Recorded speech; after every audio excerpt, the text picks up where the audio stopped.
Olá! Vamos falar hoje sobre as histórias da sua vida. Como é conviver com essas histórias?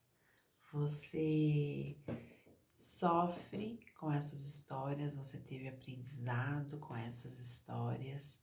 Vamos falar um pouquinho sobre elas? Primeiro a gente precisa entender que existem histórias felizes e histórias tristes, histórias dolorosas, histórias angustiantes. Todos nós temos histórias, vários estilos de histórias na nossa vida. E importante a gente prestar atenção o que aprendemos com essas histórias, né? Hoje, conseguimos lidar com as histórias do passado? Você consegue falar sobre essas histórias, pensar sobre essas histórias do passado e qual é o sentimento que essas histórias trazem para você? É esse o grande ensinamento da vida, né? Saber lidar com essas histórias e como essas histórias hoje influenciam a nossa vida. Muito do que vivemos hoje tem a ver com as histórias do nosso passado.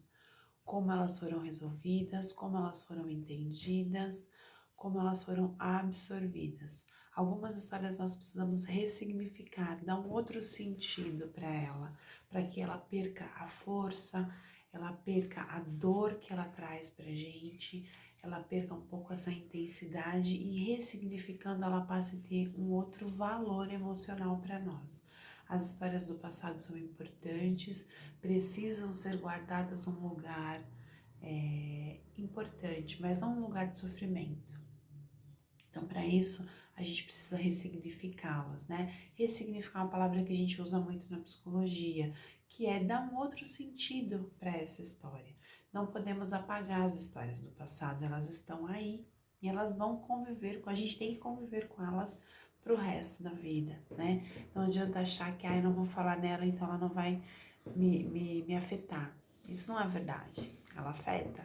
Ela afeta nas decisões de hoje, ela afeta no planejamento do futuro, ela afeta muitas vezes sem a gente perceber que ela tá afetando, mas ela tá afetando, né? Então, por isso que é tão importante ressignificar, dar um outro valor para essas histórias, entender melhor e conseguir lidar com elas de uma maneira sem sofrimento, com mais alegria, tá bom? Beijo!